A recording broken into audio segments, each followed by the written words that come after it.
வணக்கம் நண்பர்களே. மகாபாரதம் பேசுகிறது 10வது அத்தியாயம். இந்த அத்தியாயத்தில் துரோணர் தன்னோட சீடர்களோட திறமையை காண்பிக்கிறதுக்காக நிகழ்ச்சி ஏற்பாடு பண்ணார். அந்த நிகழ்ச்சியில் முதலாவதாக துரியோதனனும் பீமனும் களமிறங்கினாங்க.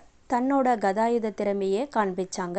ரெண்டு பக்கமும் இருக்கக்கூடிய ஆதரவாளர்கள் மிகுந்த ஆரவாரமாக பண்ணிக்கிட்டு இருந்தாங்க. அந்த ஆரவாரம் கொஞ்சம் கொஞ்சமாக கலவரமாக மாற்றிக்கிட்டு இருந்தது. இதை பார்த்த துரோணர் இதை அப்படியே விட்டுட்டா மக்களிடையே கலவரம் வந்துடும் அப்படின்னு நினச்சாரு. அதனால தன்னுடைய மகனான அஸ்வத்தாமனை கூப்பிட்டு அந்த போட்டியை நிறுத்த சொன்னார். அடுத்ததாக களமிறங்கினார் அர்ஜுனன். தன்னோட அஸ்திர வித்தைகள் அனைத்தையும் காமிச்சார். அக்னி அஸ்திரம், வர்ண அஸ்திரம், வாயு அஸ்திரம்னு பஞ்சபூதங்களுக்கு உண்டான அஸ்திரங்களும் தொடுத்தார். அது மட்டுமில்லாம தன்னோட திறமையை வாள், வில், கதை போன்ற எல்லா வகையிலையும் தன்னோட திறமையை காமிச்சுக்கிட்டு இருந்தார். இதை பார்த்த மக்கள் பிரமிச்சு நிறுந்தாங்க. இப்படி ஒரு வீரனா அப்படின்னு அதிசயத்தில் இருந்தாங்க. அப்போ அரங்கத்தின் நுழைவாயிலில் பயங்கர சத்தத்துடன் ஒரு யானையோட கம்பீரத்தோடு ஒரு இளைஞன் வந்தார். அவர்தான் கர்ணன். சூரியபுத்திரனான கர்ணனுக்கு தெரியல அர்ஜுனன் தன்னோட சகோதரன். அர்ஜுனனை பார்த்து சொல்கிறார், நீ பெரிய சாமர்த்தியம் காட்டி விட்டதா நினைக்கிறியா? வில் வித்தையில் நீ என்னோடு போட்டியிடுறியா அப்படின்னு நீ செய்த அத்தனை வித்தையிலும் நான் காட்டுகிறேன் பார் அப்படின்னு சொன்னார். துரோணரும் அனுமதிச்சார். அர்ஜுனன் செய்த அத்தனை வித்தைகளும் ரொம்ப லாவகமாக செய்தார் கர்ணன். ரொம்ப சந்தோஷத்தில் இருந்தார் துரியோதனன்.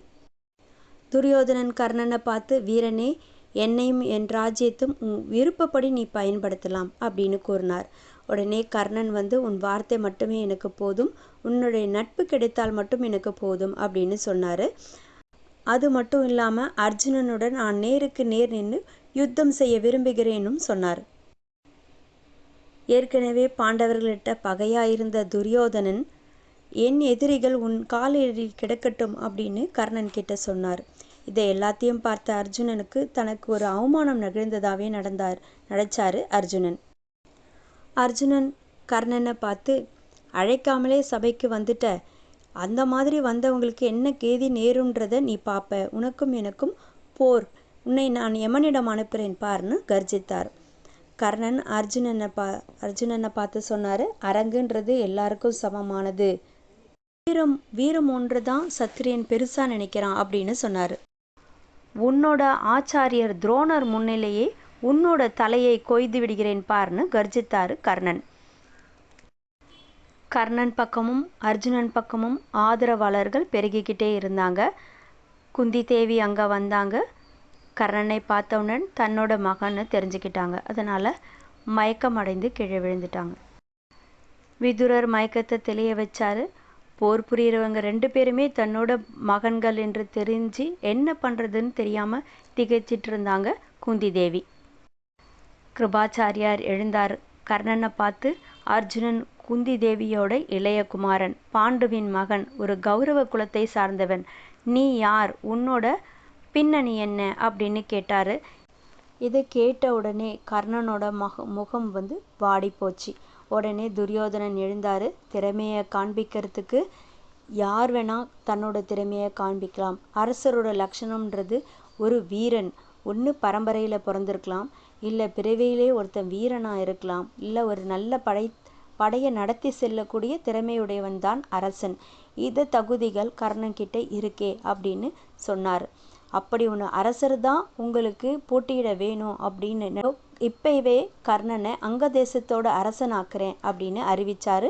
பெரியவர்களோட அனுமதியோட கர்ணனை துரியோதனன் அங்க தேசத்து அரசனாக்கினான்.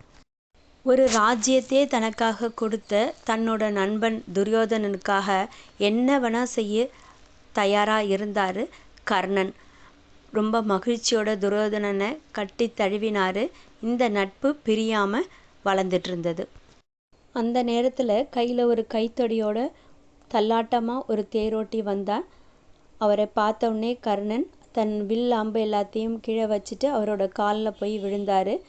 அப்போ தெரிஞ்சது, ஓ, நீ தேரோட்டியின் மகனா? பீமன் ஏளனமாக பேசுகிறான் கர்ணனே, நீ தேரோட்டியின் மகனா? உன்னோட கையில் இருக்க வேண்டியது இந்த வில் அம்பெல்லாம் இல்லை, சாட்டையை எடு அப்படின்னு ஏளனம் பேசினார். உடனே துரியோதனனுக்கு ஒரு மதம் பிடித்த யானை போல கர்ஜித்தான். பீமசேனா, இந்த பேச்சு உனக்கு தகாது. நதி மூலம் போல வீரர்களோட பிறப்பும் ஆராய்ச்சிக்கு அப்பாற்பட்டது அப்படின்னு சொன்னார்.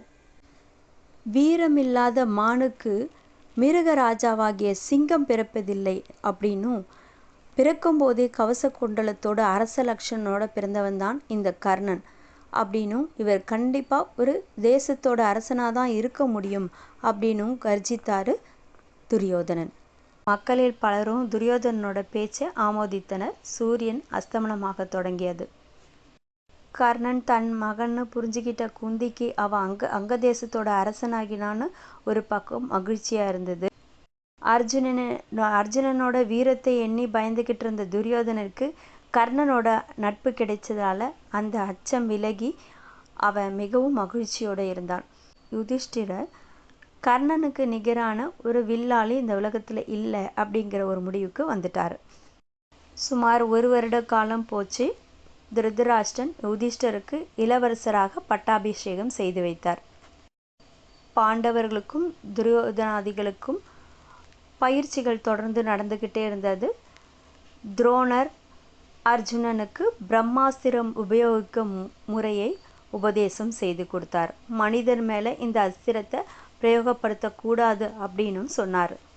இந்த அஸ்திரத்தை பயன்படுத்த உனக்கு மட்டுமே தகுதி இருக்குது அப்படிங்கிறதுனால நான் இதை உனக்கு உபதேசிக்கிறேன் அப்படின்னு சொல்லிட்டு, இதுக்கு குருதட்சணையாக நான் உன்னோடு போரிட நேர்ந்தால் அப்போது நீ எனக்கு எதிராக நின்று யுத்தம் செய்ய வேண்டும், இதுதான் எனக்கு நீ கொடுக்குற குருதட்சணைன்னு ஒரு நிபந்தனையோட சொன்னார்.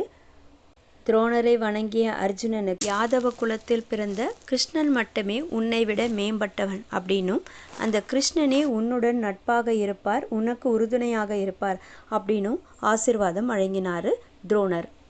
நகுலன் ரத யுத்தத்தில் தேர்ச்சியுற்றான்.